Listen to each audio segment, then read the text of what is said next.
of humanity.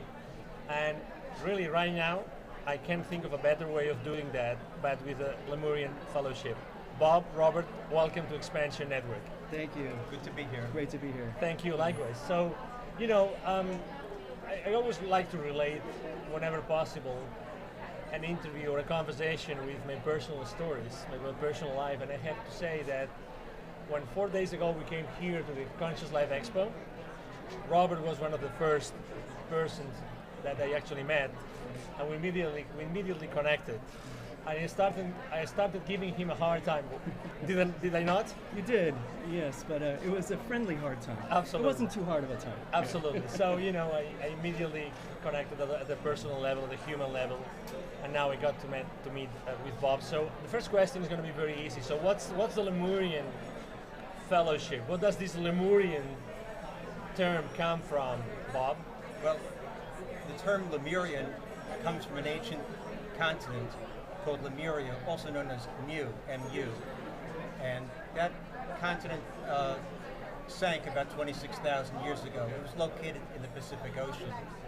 But what's important about it is that that was the place where the first civilization on Earth began 78,000 years ago. And it rose to become a very great civilization that lasted for 50,000 years before it ended. That's a long time ago. It's a long time ago. And it was based on the laws of God and the laws of nature. And they reached a point where they had no records of theft, they had no unemployment, no poverty. It was truly idyllic. Robert, for how long did this civilization exist? Well, the masters of the Lemurian Brotherhood tell us that it existed for 50,000 years. Okay, so from 78,000 ago to for 50,000 years? Yeah. So the civilization started to decline a little before the actual breaking up of the continent. So it's our understanding that the continent actually broke up about 26,000 years ago. Have they found, how can the existence of the Lemurian civilization be proved? Well, there are lots of remnants all over the planet, and especially in the South Pacific, in the Pacific area of the islands, because those islands that exist like today, Polynesia or South Pacific? like Non-Madal, Easter Island, there in Chile? There are other areas all around the Lake Titicaca region, the western coast of South America. There are remnants of artifacts and megalithic structures that science can't explain today. Blocks that were built that are tons and that weigh a lot of tons, that if we tried to reproduce that today, we would have a very difficult time, or we wouldn't even be able to do that today. And science really can't explain that, but we can explain that through our philosophy because of what we just told you, that civilization actually lasted for as long as it did. And do you guys at the fellowship, do you keep like track or a registry or an archive of all those vestiges? Or Well, what's out in the Pacific are really clues or indications of the higher civilization. Okay. Because no one can explain, as of today, for example, if we take Easter Island, there are statues that weigh 5 tons, 70 tons, and no one knows how they were moved. And they were moved miles from the inland quarry out to the shoreline. And in a place called Nan Madal, which is on the island of Pohnpei, there's a similar situation. There are basalt logs that weigh about 5 tons, stacked on top of each other, and they're on top of boulders that weigh 50 tons, and these are all artificial islands out in the water. And no one knows to this day how those boulders or logs ever could have been transported out there to create the islands. And those are part of the Lemurian civilization? Well, it's clues or indications that there was an advanced civilization. Unfortunately, the continent sank, and it's somewhere at the bottom of the Pacific Ocean. We do have a map that shows the continent that was obtained from the Akashic record by our founder. It was drawn in the 1940s. And we have that at our booth. Unfortunately, I don't have a copy with me right now. I guess you guys, it's a fellowship, so you guys gather, you get together and you share a series of principles, values, I guess. Is that correct? Yeah, That is correct. Yeah, we have a philosophy that was used on the ancient continent of Lemuria that the masters have given to our founder, Dr. Robert Stell, back in the 1930s. And so we disseminate that philosophy around the world, and we have a student body that is all around the world. But we do have our headquarters that are here in California, about 45 miles east of San Diego in the town of Ramona. We have our headquarters there, the Lemurian Fellowship headquarters. And we also have what we like to call a proving grounds, if you will, called the Lemurian Gateway. And those are for the advanced students of the philosophy to get together, like you said, and to fellowship together and to put into practice those teachings from our philosophy and working together to play out those teachings in the real world in order for us to evolve as humans. What do you guys do when you gather? Well, to add to what Robert's saying in terms of the gathering, at this location there's many opportunities to work together. It could be an organic garden, organic orchard. We also do fine woodworking, and what we do in all these places is we try to use the principles that we've learned from the masters. For example, you want to learn how to work better with people, to be patient, to be kind, to be respectful. And that comes to play whether you're digging weeds in the garden or whether you're sanding something in the wood shop. And so those are great opportunities to work together and practice the principles. And I think it's also important to know that, like I said, the student body exists around the world. There are certainly individuals that live there on staff, in Ramona headquarters. And it's an opportunity for people like me who don't live there. I actually live in Northern California, to come and to participate in that community at Ramona, to participate, as Bob said. How many members does the fellowship have? Well, in terms of members of people who've enrolled as students and people who are on staff and etc., we have a couple of thousand people, and they're in various degrees of activity. Some who are very active, like Robert and others, they come and visit the fellowship and the Lemurian Gateway, rather frequently. Some have actually moved nearby to help out on a regular basis, and others are across the world and they really can't visit that often, if at all. So we have members in Africa, Europe, England, Canada, around the world. How do they get to know you? How does someone in Europe or in Africa, let's say Africa, because it's not like here that we are surrounded by media, right? In Africa is more difficult. What's typically the story of someone that comes from afar and wants to join the fellowship? Yeah, I think that through the correspondence course, we have a website, and people from around the world, when they're looking up Lemuria, they'll find our website, and then they can see how to become a student of the Lemurian philosophy. And then that philosophy is it's a correspondence course. And so we mail the lessons out to the student, or they can get the lessons online. And the thing about this philosophy is you are assigned teachers from the fellowship who work with you and guide you through the process when you are a student. And it's through that relationship with the teachers, I think that's built, with the student. And like Bob said, they're free to come visit headquarters, visit Ramona when they can, if they can.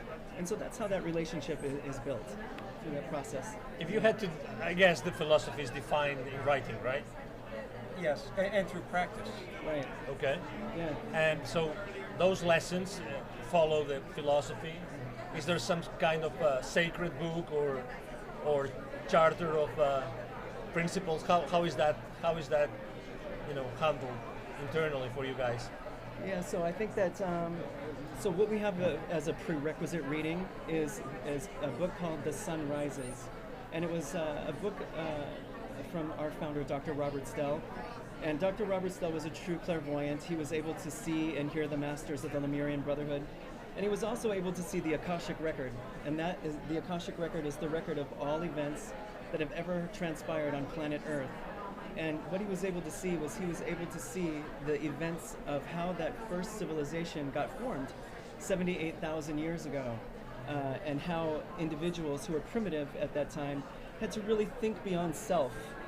Because at that time they were primitive, and the basic thought was, how to keep control of your cattle, how to keep control of your sheep, right? And sometimes they went to war with each other with the various tribes that were on the continent. And so enterprising individuals came about and thought, well, thinking beyond self, how do we work together as a community? And it was that thought, that really got the people together to form that first civilization 78,000 years ago. And a depiction of that event is in the book, The Sun Rises. And that really sets the foundation for how Lemuria got founded and brotherhood in general. So that is our prerequisite reading. And then aside from that, it's just the lesson material that we focus on.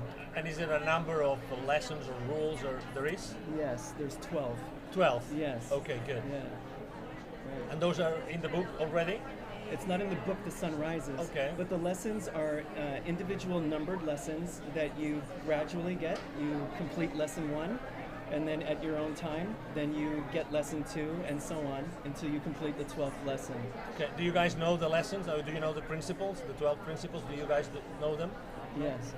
Well, it isn't exactly 12 principles, It's but 12 lessons. there's certain Lessons, 12 lessons. Yes. right. Yeah. Okay. The lessons teach a variety of things, basic principles. There are certain universal laws. Some of them are now common knowledge. For example, like the law of precipitation. That's something people have heard about. Or the law of increase. It's a commonly known law.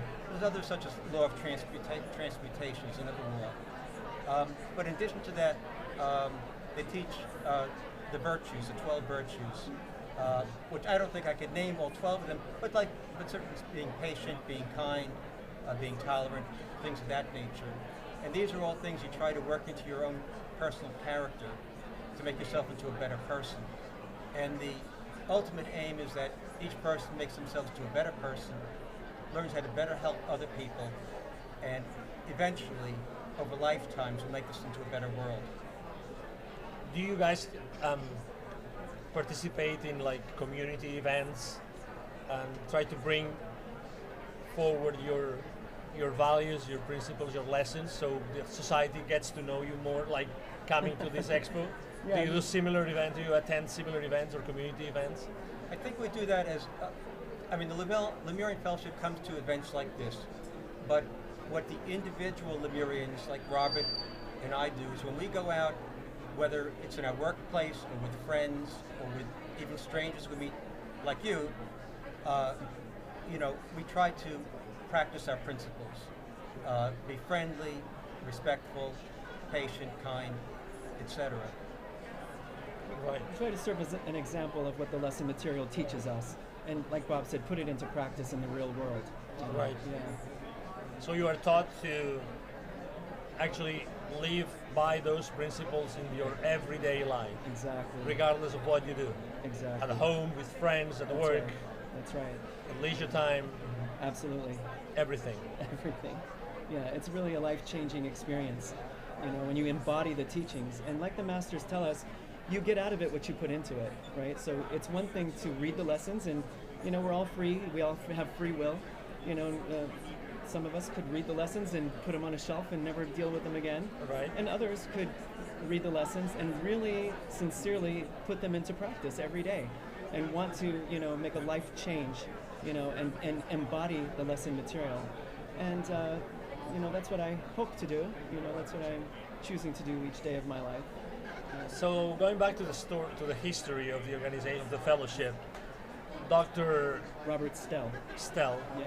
Dr. Stell actually was communicating. Yes. So he was receiving information and he was going back and forth with. He was a clairvoyant, you Yes, said, right? that's correct. Yes. Okay. Yes, with the masters of the Lemurian So Brotherhood. it was in the 30s. Yes. Are there any recordings of his work, like recordings, voice recordings, or I'm not aware writings, I'm not aware of any voice recordings, but he kept extensive written records. right? And 1936 is when he established the Lemurian Fellowship. Right. This was the specific date was September 16th, 1936. And that date was selected by him with the guidance of the Lemurian masters as a propitious date to release their teachings to the world. Are you active in the media? I mean, for instance, there's something going on in the world. Do you, I don't know, make press releases, or do you communicate to the world under these circumstances we recommend to do this or to do that, or No. I'm just asking. I Well, mean, no, because it's a your very good- principles, it's a I mean, very it good seems question. like It's a good question. it's an ancient wisdom, right? Yeah. So Yes. so I guess, and again, I heard about the Lemurians over and over and over again. So I was extremely curious to have you here and to be able to speak with you. With those, you know, I lived in Latin America extensively, and it was surrounded by people that still follow certain principles of the Mayans, the Aztecs, and Absolutely. the Toltecs, and Yeah. as you know, hundreds of different, Right. you know, Right. indigenous communities that follow those, Yes. you know, ancient principles. So I would say as a fair comment, this ancient wisdom is so needed, right? Yes, we feel the same way. So- We're a little bit more quiet than the way you described. Okay. You know, we don't do press releases. We don't take political positions. You know, our position is basically what these ancient teachings are.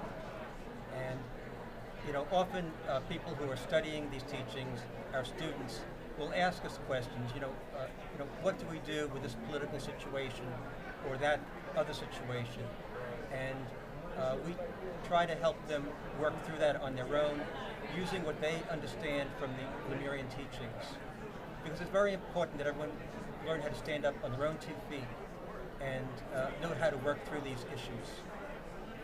In the Lemurian philosophy, do you guys have some sort of God or entity that created everything?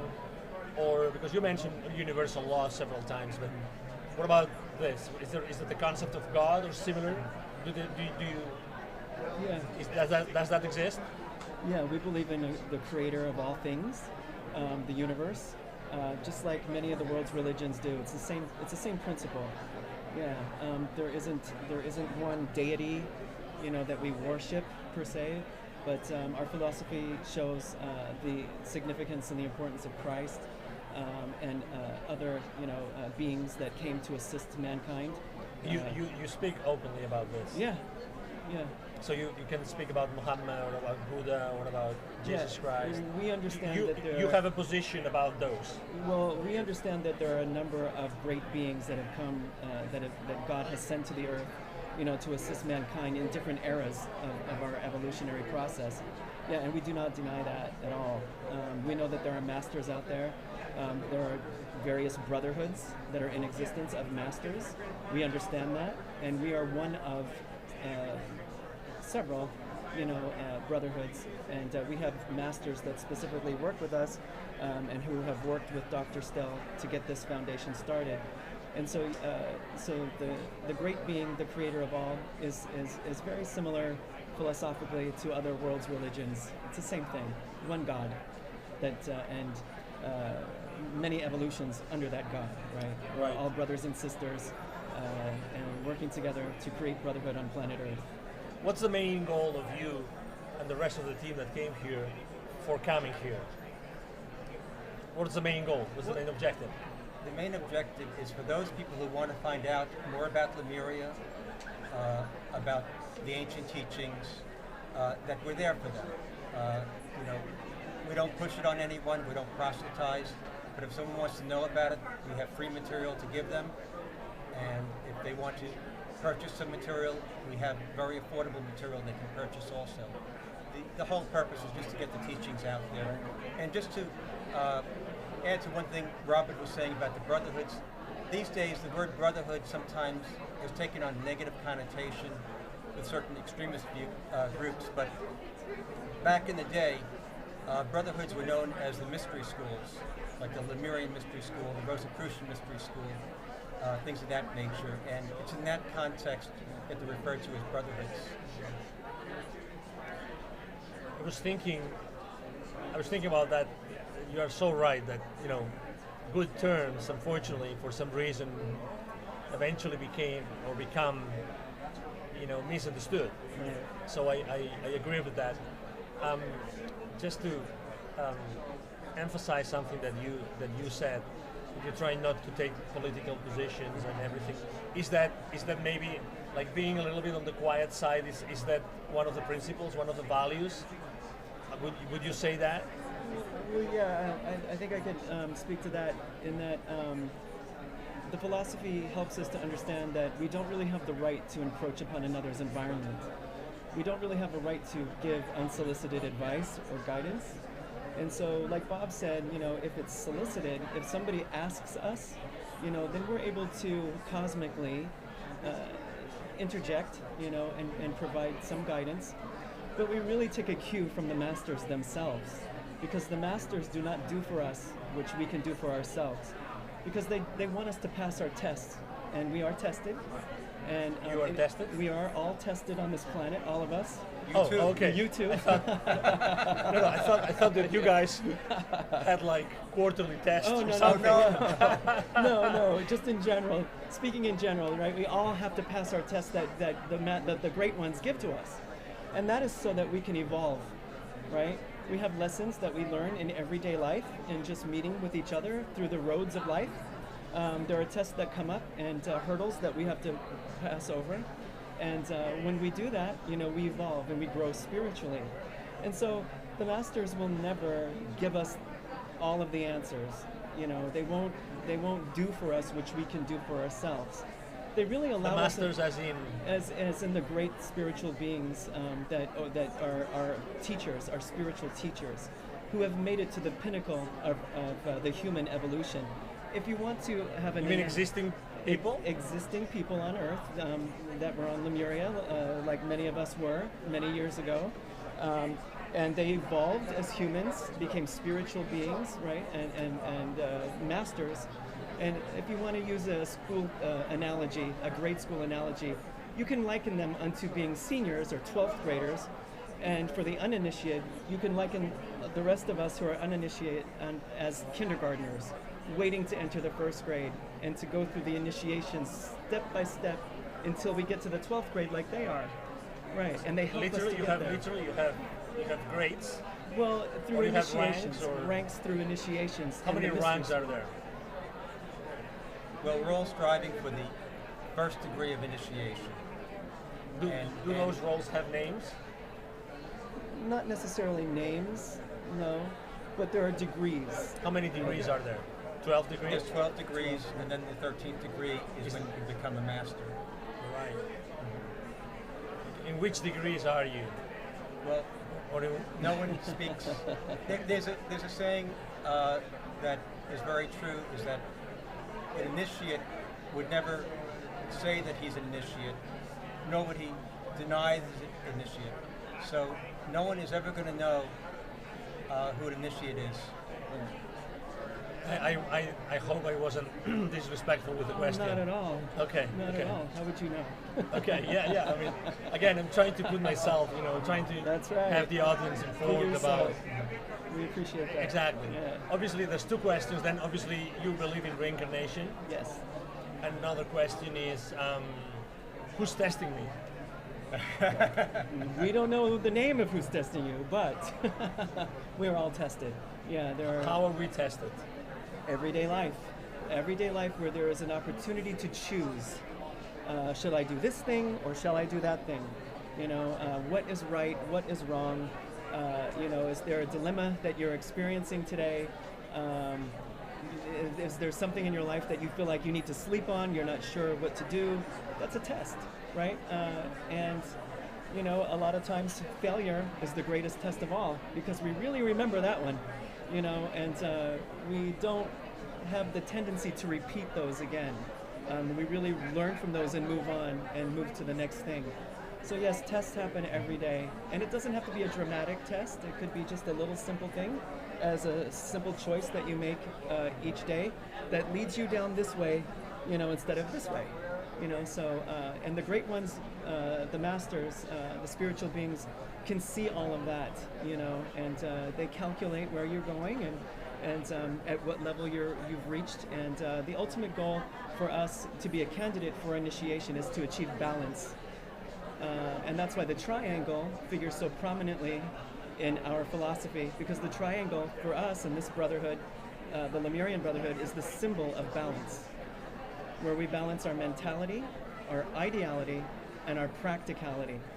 And so that is something, that's another thing that the philosophy helps us to achieve. So then the tests, you don't pass or fail a test, or do you?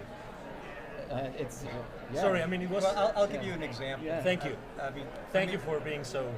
for me Outstanding. personally, and for most people, I think one of the greatest tests is controlling our negative thoughts. Right. So if someone is bothering me or getting under my skin, and I'm becoming irritated with that person, that's a test for me. You know, because although that person may be doing certain things, I'm in full control of my reactions and my thoughts. And I have to learn how to better control them. And that's one of the very big basic things that we talk about in the Lemurian Fellowship and in the philosophy, is about controlling your thoughts so your thoughts are constructive or positive and not negative. And the more you practice that, and we're taught at the end of each day, we should go over our day in our head and think about what we did well, what we didn't do so well, and use that as a learning experience for the next day. So you do that daily. Retrospection. You do the rest of so Yeah. We do it daily. the Lemurian fellows, or brothers, you guys do retrospection daily. Right.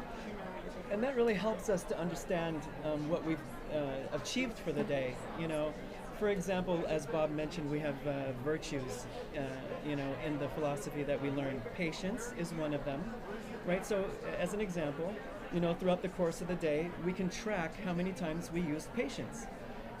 Did somebody, like Bob said, get under our skin that day and we were a little impatient with them? And so in retrospection, at the end of the day, we can look back on the day and say, oh, here is a time when I failed to use patience, when I could have been a little more patient with you, and so we might put like a little negative check mark there so that we realize, that we maybe failed to use patience in that one instance. And then tomorrow, we seek to be better about that. And we seek to be more patient, and we put that into practice as an opportunity for the next day. That's one example. How did you personally find out about the Lemurian Fellowship and join? Well, my personal experience was I happened to read a book that was a dweller on, it was An Earth Dweller's Return by Philos the Tibetan. And in the back of that book, it was a little advertisement about the Lemurian Fellowship. And I really thought that, I really wanted to find a philosophy and find my teachers. And I wrote to the fellowship and found out that through their correspondence course that there were teachers that were assigned to me. And I just really knew, that this was it. It struck a chord within me. And it seemed like the right thing, and I'm very glad that I did. What about you? I had been avidly searching for many years, reading all sorts of books, Eastern philosophy, enrolling different courses, and just searching for more in life, for a purpose. And I came across the Lemurian Fellowship. I sent away for the brochure, and basically it was what we mentioned earlier about how to become a better person, how to learn how to help others, and how to make this a better world. And I said, that's what I've been looking for all along. And so I enrolled. Wow. Well, it's been a very, very, very interesting conversation. I'm sure that our audience has learned a lot from you. I'm personally extremely intrigued and curious, and I will be more even after this conversation. I was already before, so now I'm even more. And truth to be told, I wasn't supposed to be here interviewing you, so the opportunity just presented itself, and I took it, and I'm so glad I did. And I'm also very glad that you were open to answer my questions, even if they were about very specific and very simple things. But I really appreciate you being here today. Thank you. So thank you very much. It's been a pleasure to share this conversation with you guys. And Expansion Network, if we can help you moving forward, so it will be a pleasure to do it. Well, thank you. It was a pleasure to be here. It was our great pleasure. Thank you so much. Thank you. And again, this is Angel Rebo with the Expansion Network, accelerating the consciousness of humanity I hope that you have enjoyed our conversation with Bob and Robert from the Lemurian Fellowship as much as we have in here. Thank you very much for being with us today.